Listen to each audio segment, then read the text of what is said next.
Hello everyone, good day. Are you ready for today's discussion? Let's have our lesson objectives. At the end of the discussion, the student will be able to remember the common knit fabrics in lingerie, sheer fabric type and types of lace, differentiate the needle lace and bobbin lace, and cite the importance on how to care for lace and embroidered fabrics. And I hope these lesson objectives will be attained at the end of the discussion. Before proceeding to our discussion for today, let's have an motivational activity. Are you familiar with the game where you have to guess the phrase from a picture? Here's the first picture.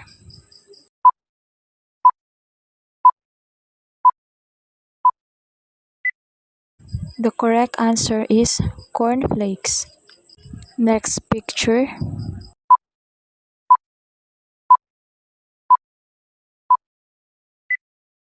The correct answer is scrambled egg. Next picture.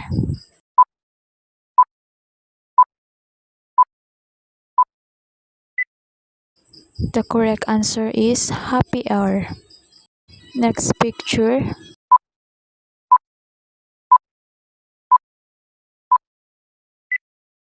The correct answer is Eiffel Tower. Next picture.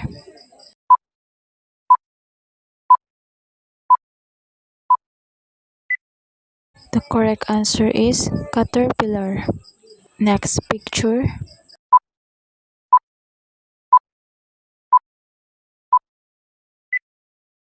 The correct answer is fluent. Thank you for participating, everyone. So, let's move on to our topic for today, which is selecting fabric for lingerie and its handling techniques. Introduction.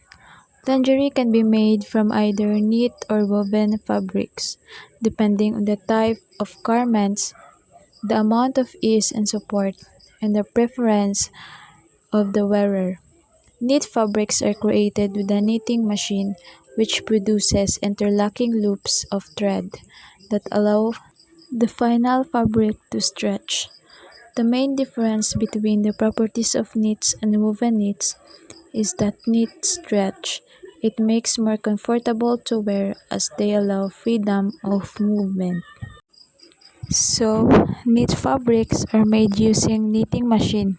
This machine interlocks loops of yarn to form the fabric, while the woven fabric are made by interlacing lengthwise or warp and crosswise or weft threads. This creates a more structured and less stretchy fabric.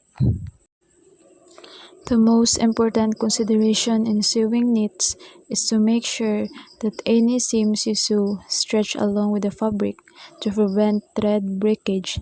Sometimes a serger is ideal for sewing knits since the overlock stitches produced by the serger is ideal for sewing knits since the overlock stitches produced by the serger are quite elastic.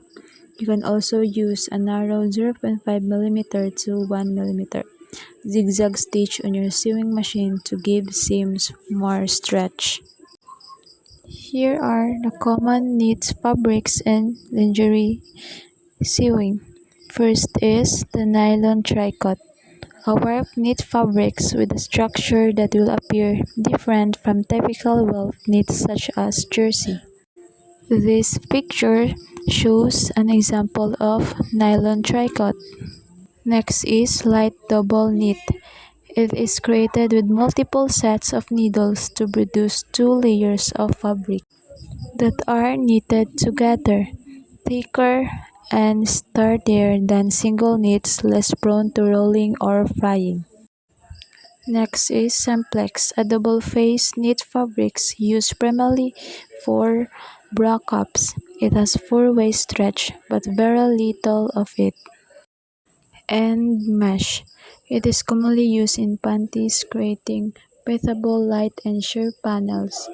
It provides light linings in bralettes, nighties, or panties. How to care knitted fabrics. First, read the label.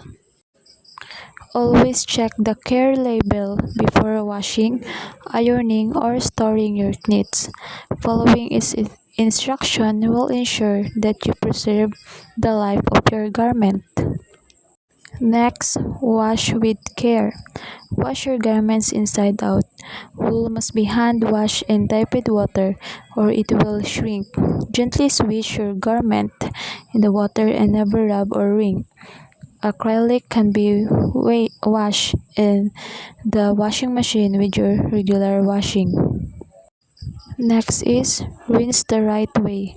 Gently switch the garment in clean, cold water. Repeat until the soap suds are gone and the water is clear. And dry and store. Gently squeeze out the water to remove the excess moisture. Lay the garment on a clean white towel to prevent any color transfer. Place on a flat surface. Roll the towel and sweater together, squeezing and adding pressure as you go. And let's move on to sheer fabric types. First is organza. Light and sheer yet stiff and strong. It tends to stand away from the body and creates volume. Picture shows an example of sheer fabric. Next is organdy. Firm, stiff, very prone to wrinkling. Next is chiffon. Light, flowing, and delicate. It is lighter than georgette and has an ethereal quality. Layers of chiffon can be used to build up different colors and tones. And georgette, light, flowing, delicate, similar to chiffon but has more texture and opacity. It can make lovely kimonos.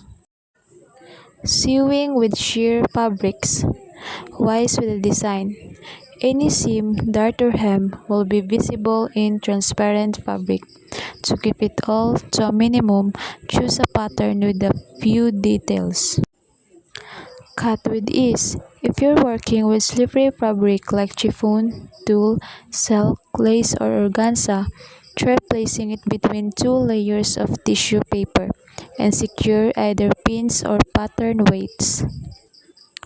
Test your sewing machine. Make sure the needle and the thread you're using are right for the fabric. Stitch a sample first. This way, you'll be able to accommodate your sewing tools without superfluous risk. Always use sharp fine needles. Stabilize the slippery fabric. Keep your shifty fabric in place by pinning a piece of tissue paper to it. When the seam is ready, you can easily remove the stabilizing layer with your hand. And use suitable closures. Sheer fabric are usually very lightweight, and this fact dictates your closure choices. Up to featherweight zippers, small buttons, and tiny hooks to make buttonholes. Straighten sheer fabric with a bit of fusible interlining. And the last fabric for lingerie is lace. And we also have a types of lace. First is the needle lace, made by using a needle and thread. The pictures shows an example of types of lace. Next is the bobbin lace, made with bobbins and a pillow. Next, knotted lace. A single type of knot is generally used for an entire piece of given lace. But different laces use different knots, and all knots are not created equal. And crochet lace. The pictures are example of a Irish crochet, pineapple crochet, and fillet crochet. How to care Lace and embroidered fabrics. First, always check the instruction on the care label first. If the lace is attached to a garment or lining, you should assess the care instructions for both the garment's fabric and lace. Professional cleaning is often recommended. Most lace items should be washed using the hand wash cycle of your machine. You should always use a delicate wash bag and use a gentle and cool wash cycle. Use a detergent that is suitable for delicate fabric. If you choose to wash by hand, be extra careful not to damage the fabric by rubbing it. Fill a bowl with the hand warm water and use a gentle washing detergent that is designed for delicate fabrics. Gently swish the garments in the water. Avoid scrubbing, which will distort the fibers. Rinse the garment several times with tepid water and gently squeeze any excess water out of the clothing. Avoid tumble drying. Dry to air dry on a flat surface and gently stretch the fabric to ensure the lace dries in the correct shape or use pins to hold the lace in place if necessary. Avoid ironing. If you have to iron, make sure to do so while the fabric is still slightly damp and be careful as the synthetic fibers can melt. To avoid squashing the pattern, place it inside out onto a thick towel and put a fine fabric between the lace and the iron. Gently press using a warm temperature. And store wrap in acid-free tissue paper in a clean and dry environment. Keep away from sunlight. Keep it folded properly to ensure it does not lose its shape. In conclusion, selecting the right fabric is paramount in lingerie construction, influencing both the garment aesthetic appeal and its comfort and durability. Understanding the properties of various fabrics, such as knits, silk, laces, and their respective handling techniques, is crucial for achieving a high quality, well fitting, and long lasting piece. Careful consideration of drape, stretch, breathability, and appropriate sewing methods ensure the final product not only looks beautiful but also feels luxurious against the skin.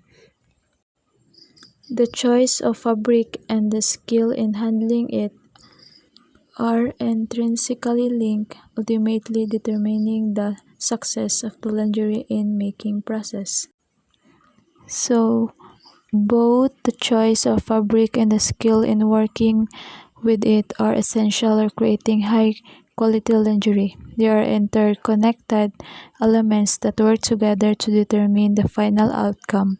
A beautiful fabric poorly handled will create a subpar garment, just as a less luxurious fabric handled expertly can still produce well-made piece. And that's all for our discussion for today. And please answer these following questions. Thank you.